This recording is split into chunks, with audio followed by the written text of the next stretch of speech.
as a entrepreneur. I put every last penny I saved up, like all my life savings, into the business. And so for me, it was like, oh, if this doesn't work, I'm completely screwed. No one cares as much about your business as you do. You feel it directly because that's literally the only thing that pays you. It has taken a toll on both of us. Financially. Financially, mentally, everything. Yeah. I don't feel like you're my brain, like, and I think a lot of people could resonate with this, ever really gets at rest.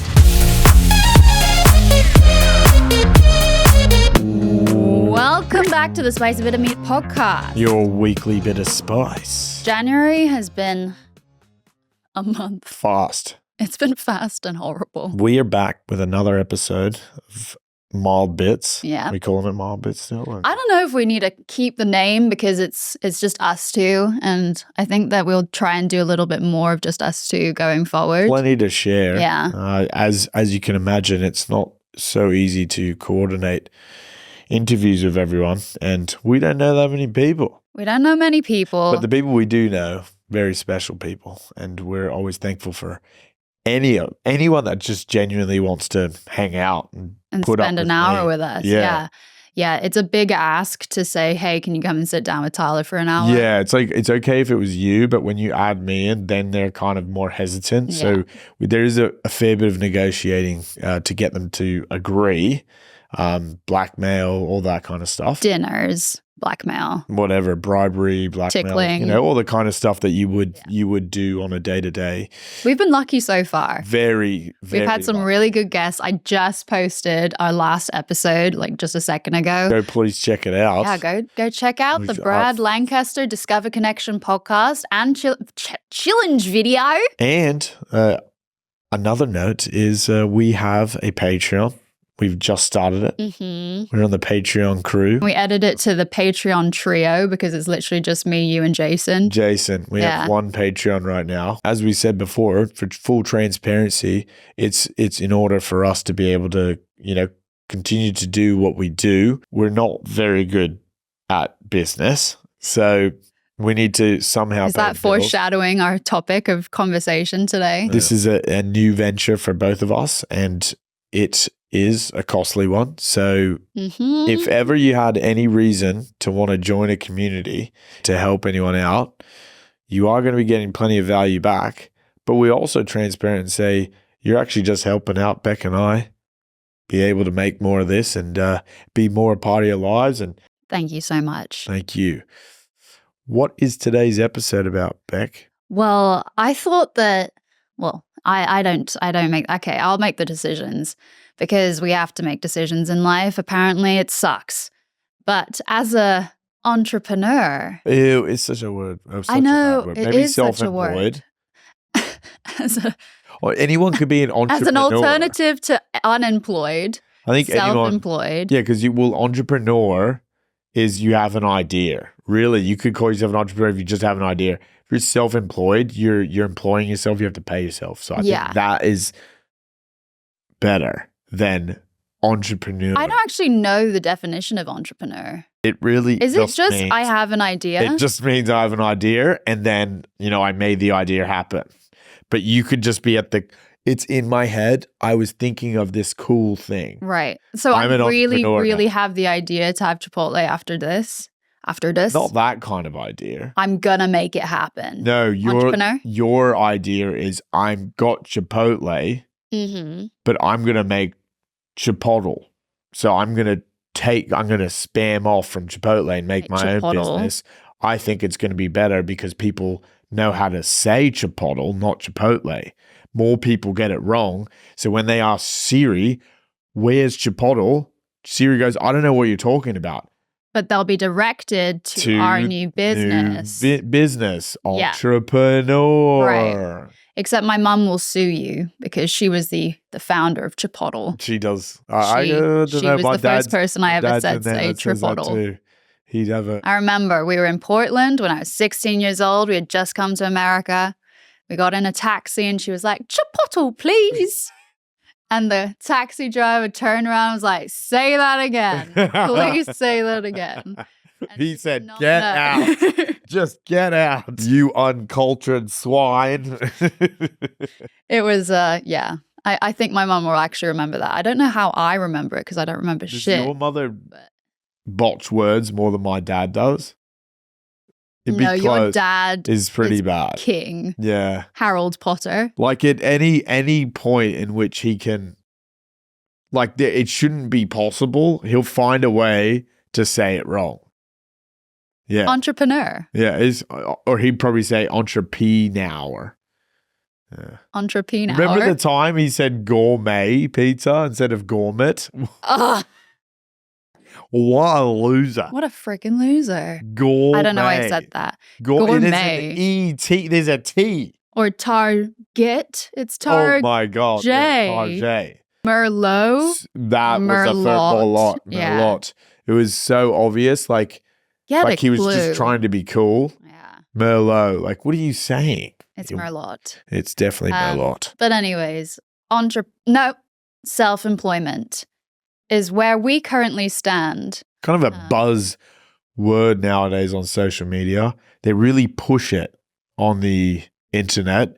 You get ads. I get ads all the time. Like, hey, I'm going to build you a drop shipping business and you're going to be making millions within 30 days. Amazon, what is it? Amazon Associates, Amazon Automation. Amazon Automation. But what's very funny about all those gurus, none of them make money from those businesses. They make money selling you on how to make those businesses. Mm-hmm. It's hilarious and a great business model that it's actually more profitable just to teach someone how to do something that they don't know how to do themselves. But really, does anyone know what we're doing? No. Nobody knows.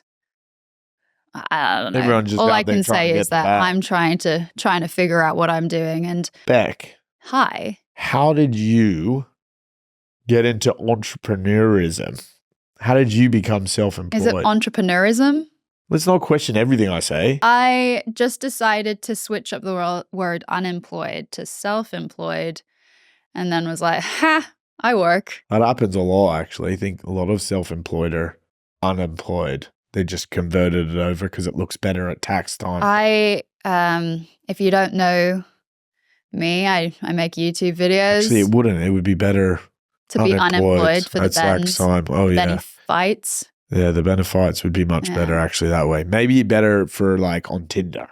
Yeah. Mm-hmm. You can basically say I'm self-employed and you should probably, your dating profile would probably be bumped up a few rankings. Are you a relationship coach? Make a course. That was what I was going to sell at the end of this. Oh, I see. Yeah. So this is the free seminar before the big sell at the end. We're going to get you to come for a 3-day seminar where we're going to pitch to you why we've been together for 7 years and how we've done it so that you can find your Rebecca. And then all I'm going to do is just give you out for a few blocks. Are you good with that? I started a YouTube channel, which actually is a means of making money. And I actually didn't know that at the beginning. I was, we've talked about it before in different videos and stuff, but I started making YouTube videos because I wanted to document my recovery from an eating disorder. And so that's just very personal, near and dear to my heart. There was nothing like, I'm going to be rich off of my mental illness. Nothing like that. I just wanted to help myself and potentially help others. So you went into YouTube not with the idea that this is going to be your job. And I'm going to be an entrepreneur. You went into it just going, I want to make some fun videos. Mm-hmm. And then they started to do well. And you're like, oh, crap, I guess this is my job now. That's exactly it. And I'm still battling with it and with the idea that this is a job. So I wouldn't say that I'm the best entrepreneur. I think that's the trouble with YouTube. It's not the trouble, but like a lot of maybe people that weren't equipped to kind of run their own business. Not to say they weren't equipped, but no, they weren't I was definitely not equipped. Not experienced. Yeah. And then it turns into this business and then they're like... And then you kind of fall into something that you didn't know that you were going to do. It's like, athletes that get a huge contract really early on and they don't have financial team around them to make wise decisions. Like, should I buy that island? Buy that island. You obviously turned your your hobby into a business, which I think is probably what most people dream to do. Is like, I wish I could do what I enjoy, and I turn it into a business. it's obviously very tough, but tell us a little bit more about what it is to be self-employed, not necessarily as a YouTuber, but just at self-employed in general. No, I agree. Like I was in this position where I had no idea what I was doing in my life. And I didn't actually have much ambition in order of a career or anything like that. I really just wanted to help myself feel better. And I am a very creative person. Grew up doing musical theater, always wanting to perform. So YouTube really went hand in hand with me because it was so that I could help myself in the mental health side and I could also be very creative. So I actually fell into a really perfect job for me. And I, looking back, I am really lucky that I started relatively young and it kind of paved the way for me because, full transparency, I didn't do very well in school and I didn't go off and do college. Did I even graduate high school? Who even knows? So I didn't have any qualifications for that. But yeah, I fell into this self-employment and I loved it for a really long time. And I still really do love it. It's just a little bit different now, especially as you start to be like, yeah, this is legit. This is what I'm doing. But I love the creative freedom that I have, that I can live life and see opportunities through just day-to-day things and be like, oh, this would be fun. I can put on a hat over here and make a skit over there and then go off and eat lunch and film that part. And I can incorporate my life. I don't know why I had to put on a hat, but I just... Hats are important. Metaphorical and physical ones. What's a metaphorical hat? Like a job. I'm putting my business hat on. I'm putting my flirting hat on. Your flirting hat on? Yeah. Can you put your flirting hat on right now? It's been on this entire time. Really? Is that why I'm so mesmerized by you? Yeah, you're doing a job. Part of the relationship course that I'll be selling at the end. Stay tuned for that. But I have a great opportunity in front of me. Yes, right. I've built. It's right here. You didn't build me. And over this side. Me. There's two opportunities. And in one way, it has given me so much freedom. In other ways, it has been a source of a lot of stress and a lot of it's kind of made me see the ways that I still need to develop in myself. That's part of, why we're doing today's topic point is like maybe some of you aren't self-employed yourselves, you work for a company. It's good to kind of get an idea because a lot of people maybe they see either creators online or anyone that runs their own business and always like, oh, I wonder what that would be like, or I aspire to do that.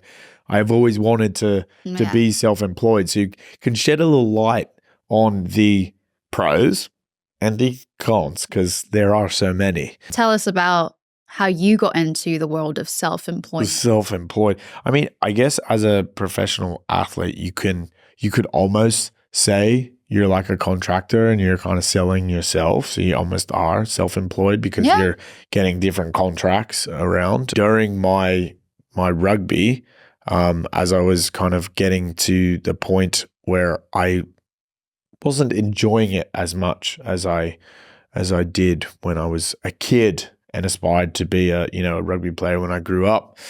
I started to look at what I wanted to do kind of post rugby, and that's I think something that most athletes will have to think about, come to terms with at some point in their career. Some sports earlier than others, some much later. Maybe I was a golfer or a poker player. I could do that pretty full on for a long time. Yeah, the physical toll on some sports means that you have your expiry date. So it's kind of an odd position to be in where most people, they went to school, maybe they went to college or, not in America. We just went into the workforce because you don't have to go to college. It feels like here you have to go. But back home, it was very normal to pick up a trade of some sort. And you kind of progress from that school into your job, and then you get to the age that most athletes start to think about what they want to do, maybe, late 20s, 30s, mid 30s, 40, you're kind of, I don't know what physical sport you're playing, but if you're still at your prime and in your 40s, then well played. I like to have the juice you're taking. You go back into the workforce almost back from square one because you've essentially taken out like a decade of your life that has been in this field. And if you don't continue on in that field, say like coaching or commentating or presenter, whatever it is that's relevant to that field, then you're almost kind of going backwards and going, all right, now you start over again. So it is a very odd position for a lot of athletes to have to go back into the workforce, and why it's so important that they are doing stuff alongside their sports, and that it isn't their entire identity, because it'll be pretty tough transition. Do you think that you were doing stuff outside of rugby, like for the last 5 years of it? Yeah, I've always kind of, away from rugby, I've always not watched it. Like when I was growing up, yeah, but then when I was doing it full time, it became like I didn't want to watch it because I was always around it and I wanted to do stuff away from it. I almost got more excited about other sports, watching other sports, than I did my own. So yeah, and I don't know if it was intentionally because I wanted to create another identity for myself, whereas my own self-identity, because I know that growing up, when I was, that's all I ever was. Like if I, saw someone be like, oh, how's rugby? It's like, oh, really? That's all we talk about.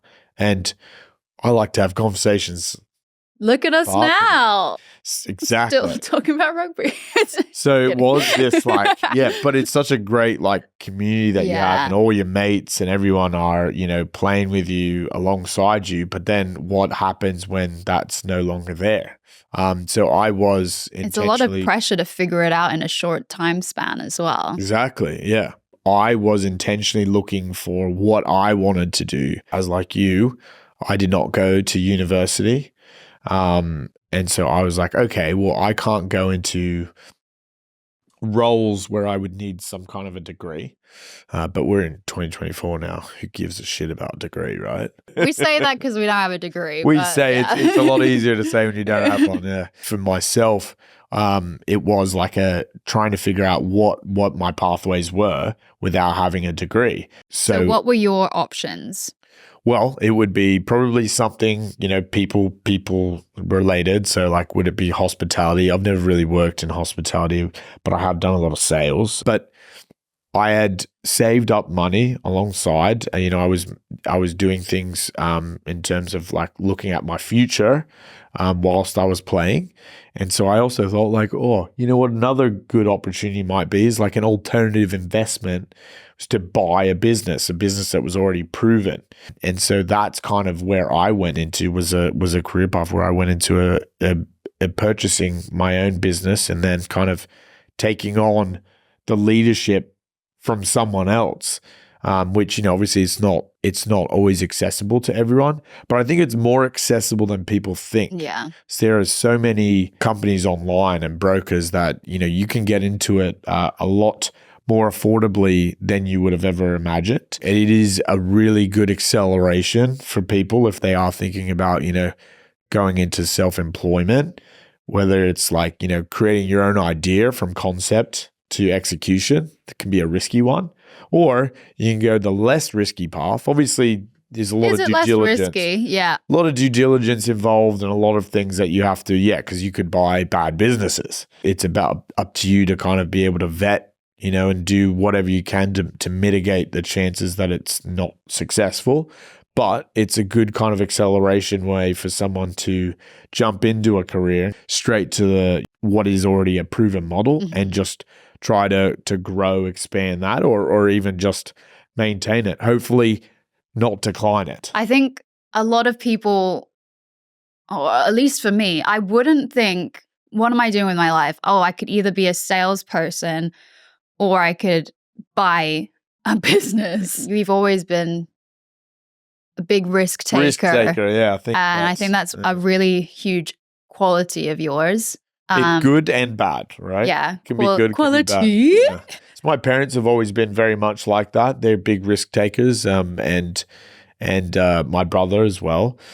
So I think that that's kind of always been ingrained in me to, you know, go out there and shoot your shot. You can kind of throw yourself into it and screw up multiple times, but learn substantially faster than you ever would have imagined. Things happen all the time, constantly. Issues can happen. How do you pivot? It's all about trying to figure out like how to adapt. And I think that that was the biggest learning curve for me, was realizing that a lot of the things that I didn't understand, well, I learned very quickly when problems happened or when, you know, things needed to, you know, to be solved.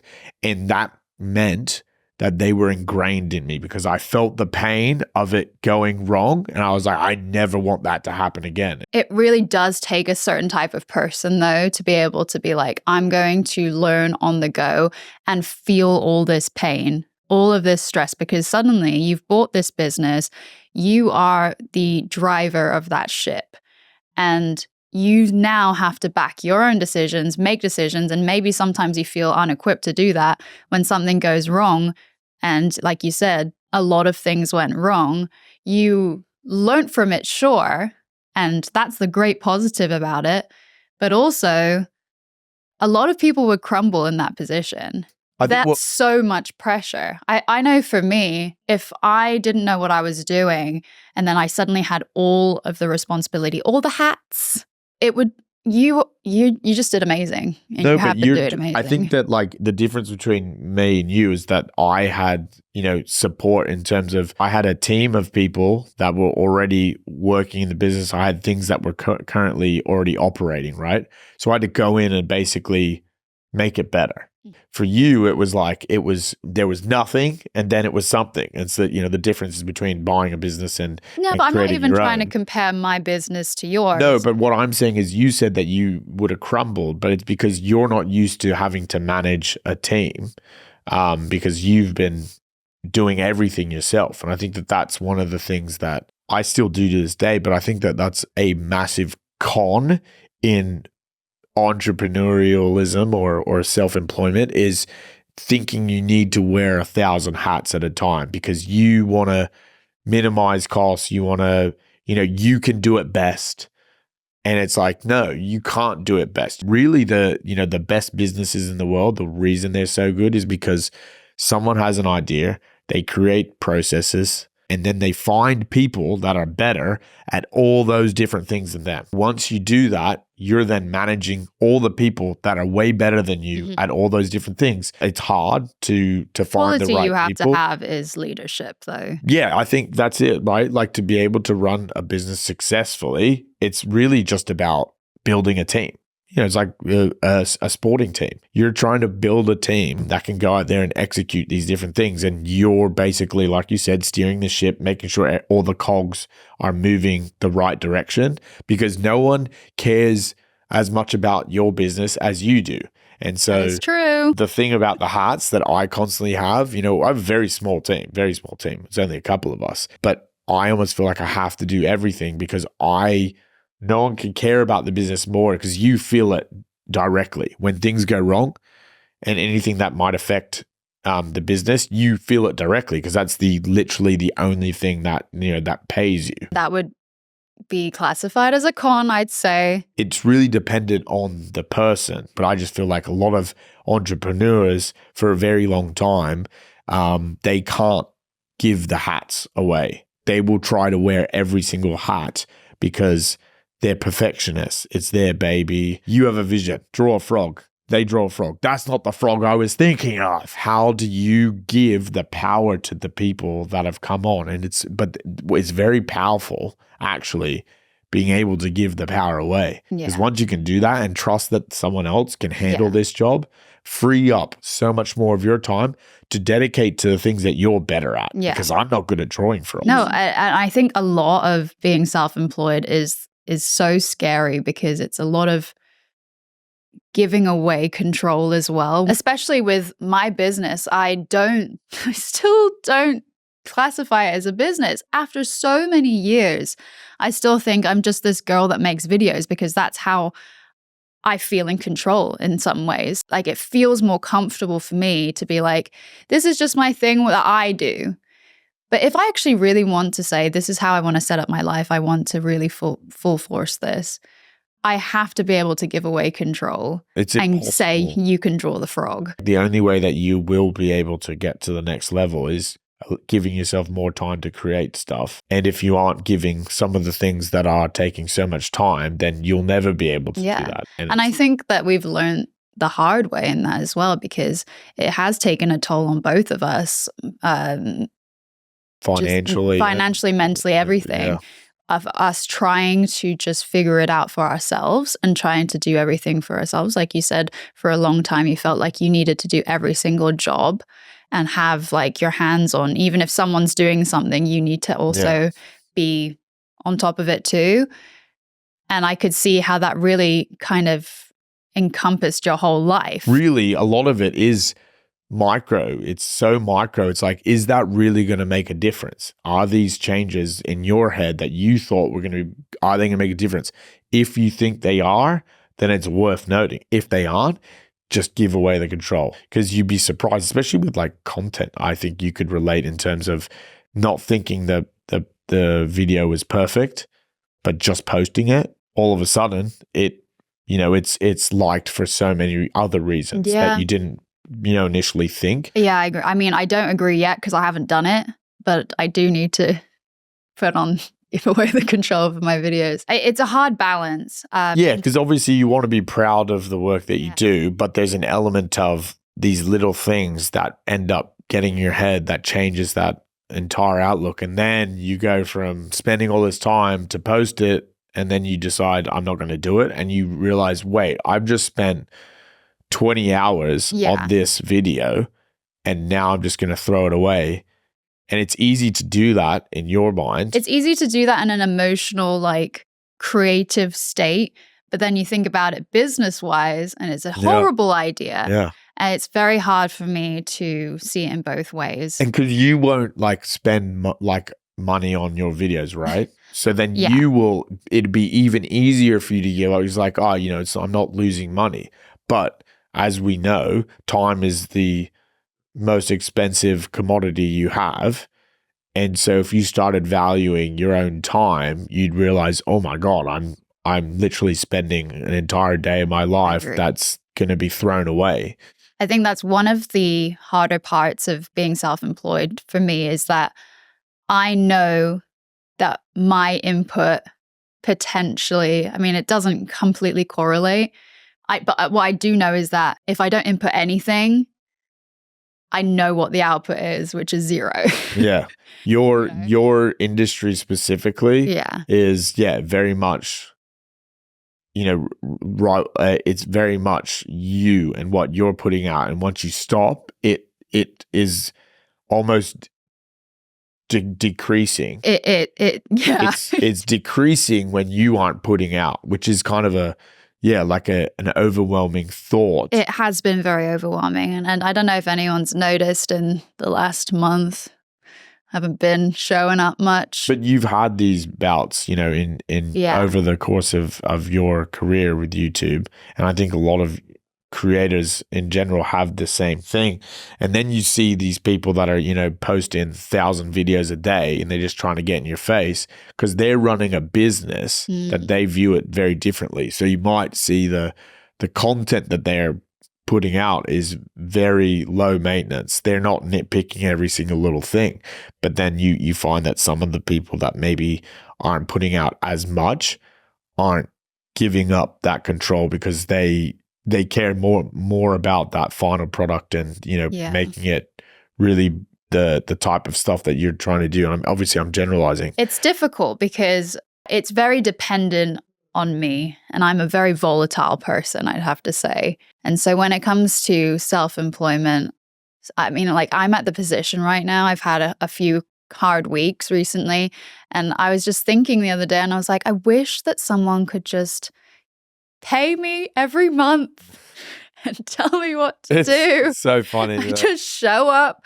I don't have to think about anything. The stress. I just have to do what I'm told, and then you pay me. But that's the But that was one of the reasons why I didn't want to do that. Like I initially started my channel to not have to do that. Not have to answer to someone, to not be, because you were working in an office for another business and you hated being told what to do and, being treated the way you treated, and then the hours, you're clocking in, clocking out. But it's like sometimes it becomes mindless because then you go home, you're clocked out. You don't have to. That's you're a not beautiful thing, though. As a someone who's self-employed or running their own business, you never turn this off. It's constantly, at any moment of the day, something could come to your head.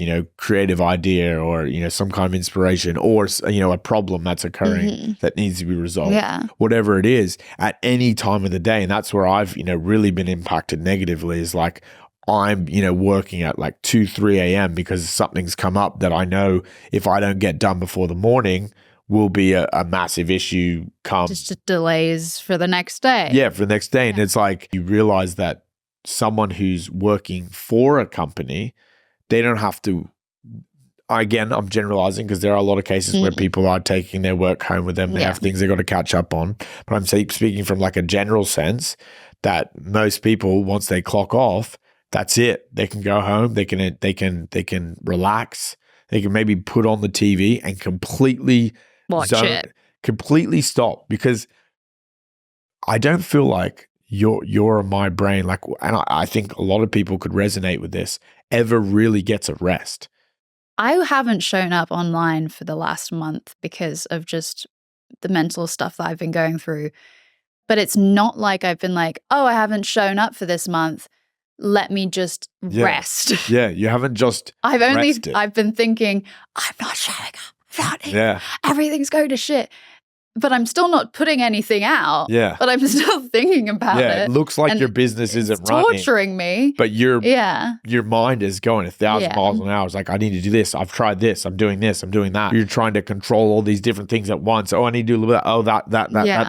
And then you end up just doing this, but not really going here. It's not that. It's good dance you're doing.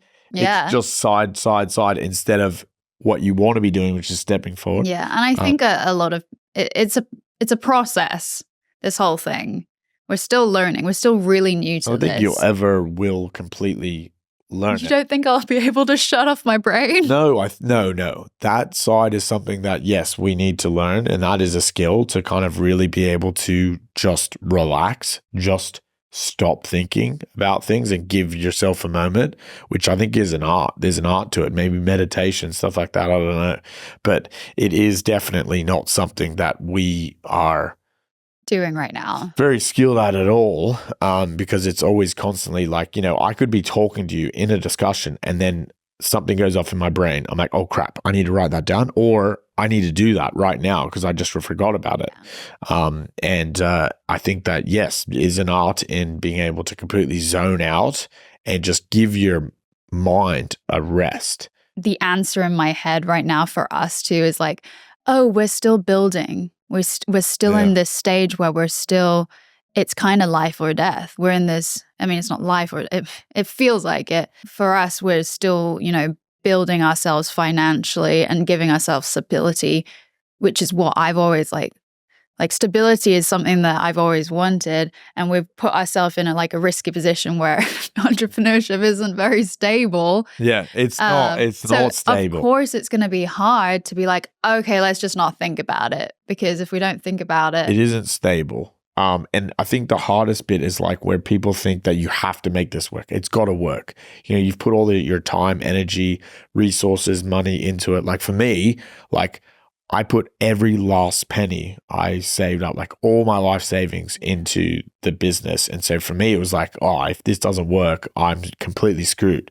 I saw interesting, guy that speaks about it, Andrew Hormozi. He's obviously Alex one of those. Hormozi. Alex Hormozi, sorry, my apologies. You sound like your dad. Yeah. I said Hormozi, Alex.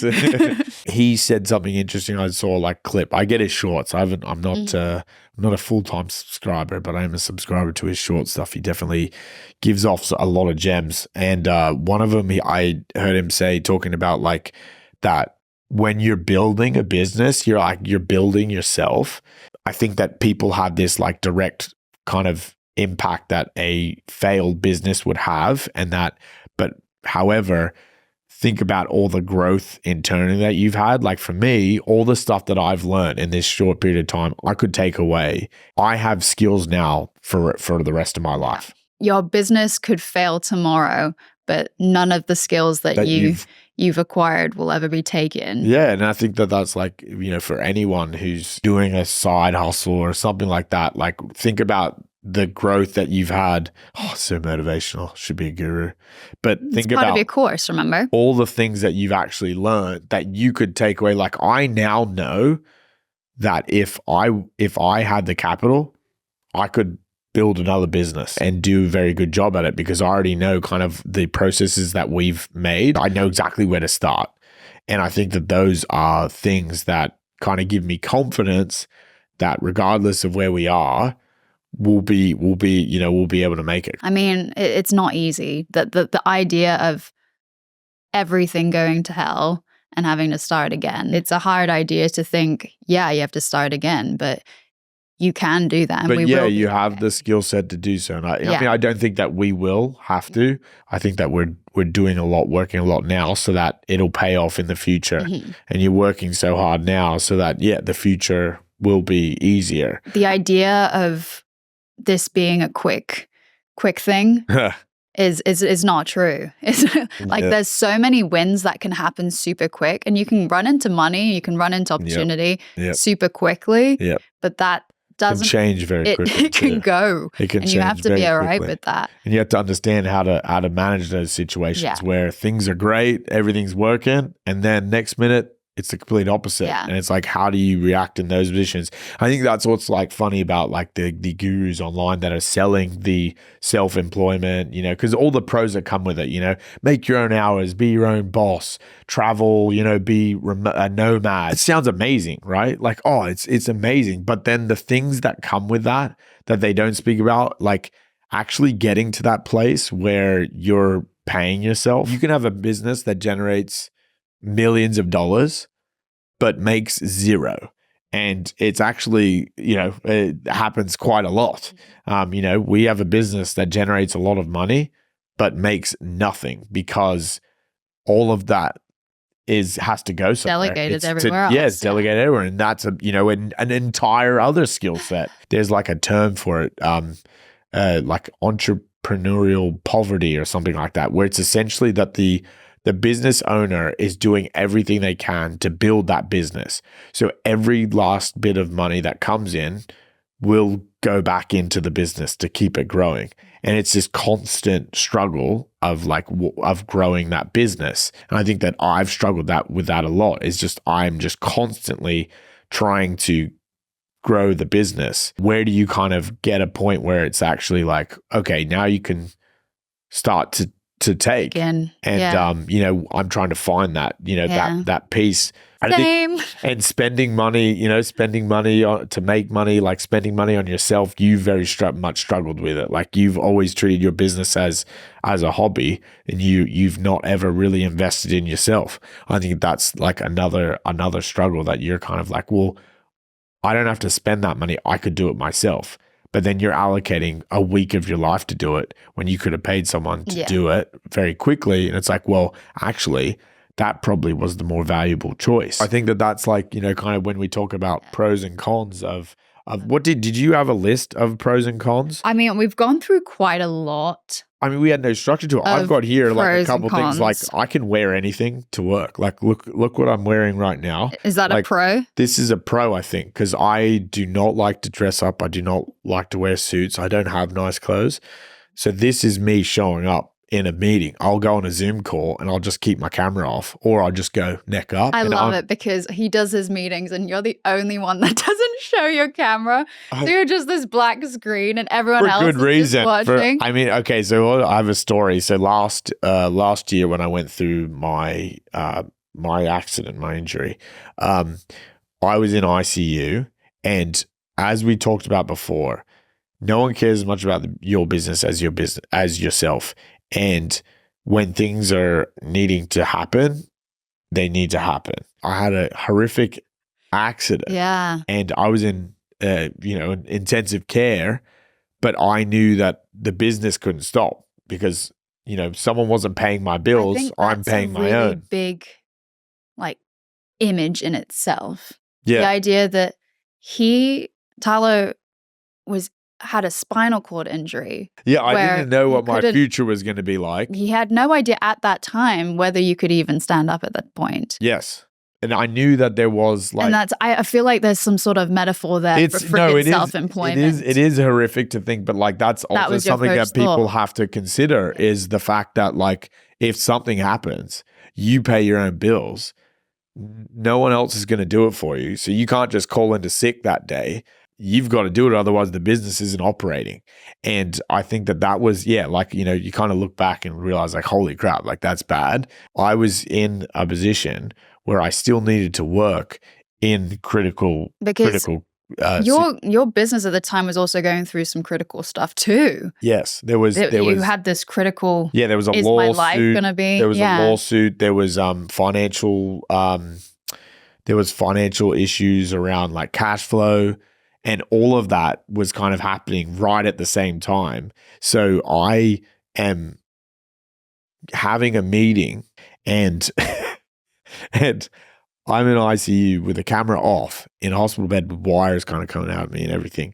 And you're strapped to the bed, basically. I switch over to turn the audio on, but I flick the camera on the thing, and it immediately comes on. And I've got wires coming to my nose. I've got a thing over my face for breathing. I've got I'm in a thing, and I'm like this, and immediately Chris is like, holy crap, what is going on? And I was like, oh, it's all good. It's all good. I had a little accident. And he was like, why are we on this call? And I'm like, because I've got to do it. It's got to work. We got to work.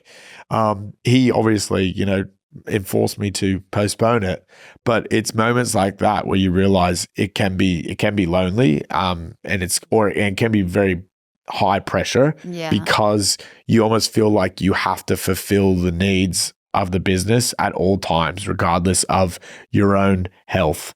Unless you can hire someone to do your job for you, you're going to have to do your job regardless. Yeah. Yeah. So the pro is you can wear whatever you want. The con is that it's lonely and tiring, and if and you're so much pressure. If you're in your ICU because you can't pee yourself, and they have to get a catheter for you, it doesn't mean you can't turn up to your Zoom meeting at 11 a.m. Sadly. What's another pro? Yeah, I had a few. I'd you answer no one. You make your own, make your own time, your own rules, which is fun. And the travel aspect where, we have gone on a road trip and been able to work at a hotel. People can do that if they're working remote. But, sometimes you got to clock in and you're on it. You got to be in meetings and things like that. I could maybe shift my meetings around to work with, There's flexibility. But also I'd say a con for that is that you are mixing holiday with work. Oh, you cannot be like, hey, I'm on a road trip in this new city, in this new holiday venue. Yes. And be like, let's go to the beach. It's like, okay, gotta sit in the room. Yes. Work you're there. you could be in the Bahamas, but you're just sitting in your hotel room right at the desk, not taking advantage of the fact that you're in the Bahamas. Living the nomad life. The laptop lifestyle is a whole shit. What would you prefer? We also get moments where we get to enjoy it. So it's not all, it's not all bad. What would you prefer? Working from home or working at an office? I don't know. I actually don't know, because I love working from home because I get to work on my own time. I get to be with you. It's an interesting one, because I think that's a dilemma that some people have, especially now after COVID, where so many more people are hybrid. Some people thrive a lot more when they're working at the office, because they can that's where they're there for. They're there to work, and they go home and they can it's an association. An association. Both. Yeah. For us, we don't have a disassociation between our own bedroom and our workplace. So our brain always is on. I think, but also a lot of it that has been impacted for me is the loneliness of it, and not being able to have even noise around me and hearing other people and collaborating with others. Careers are such a large part of people's lives, you know, and it will be for your whole life. Sadly or optimistically, it will be. Finding people that you can resonate with, you know, with the problems, with the you know, the good times, the bad times. For you, like, you know, other creators, like in Hong Kong, you just didn't have anyone that you could almost understand what you were doing, as you couldn't with the friends that you had. Being in a space where there's other people that are working on the same stuff or almost have the same vision. It is so important to have those people that you could almost just like, you know, be able to just blurt something out, vent with, or and they what are you doing? Understand what you're talking about. Yeah. How do you figure this out? Yeah. You know, it is, like you said, the work portion of our life is the majority of it. It's so important to get all aspects of that in alignment. A lot of young adulthood, you like put a lot of energy into one aspect of it, like the grind or working and stuff, and then you completely neglect all the other aspects that actually are super necessary in order to keep this going longevity-wise. I think I've hit a rut when it comes to that, and now I'm just starting to think, how do I set myself up so that this actually functions in the long run? Yeah. And community is a big one of them. You know, so we're kind of not selling a dream that might be sold to you online. That's like, you know, the online business. What do you guys think now? What do you want to do? Yeah, you want to just jump. But now, again, like I said, like if it's amazing to think that you could create something that turns into a business. And I think that what I love about being a business owner is also having a team of people where you're helping them. They have so goals and visions in their life that they want to do, and you know, and you're supporting them. You know, and you also become like so close with the people that you work with, and have such like really good relationships. Like some of the people that I work with, these people will be lifelong friends of mine, regardless of if I'm working with them or not. The first ever hire I had, she works in customer service, and I have to say that she has taught me so much about so many things, and we've grown together within the business because it was right at the start. Yeah. And I think that she was the best hire ever, isn't she? She was, and I think that it's so amazing to kind of think that like we can go on your pathway in life, but we've always kind of shared those high pressure moments and the good times and the bad. We've had the ups and downs. Once you get the right team, it's a gold mine. The most important thing is if you can find the right people around you, then, you know, you can create anything. Yeah. Anyways, this wasn't as structured as we planned it to be. We were going to go the pros and cons of entrepreneurship, self-employment. I think it was really helpful for me. This is something that we can just talk. Like, I feel like we could just talk about our life in a very candid way. We appreciate you stopping by. If you are watching on YouTube, please like, subscribe, share with your grandmother. Always. Auntie, we are on board with the aunties. Or as they say in French, tata. Tatas. Did you know that? In French, it's tonton for uncle and boobies for auntie. You went crazy when you found out. If you tell your grandma, tell your tatas, tell your other tatas. Not your tontons or your grandfathers, just your tatas. They're creepy. If you're listening on Apple or Spotify, please 5-star rating. There's something to do with their system where if you do a 4-star or under, you might like get a virus on your phone.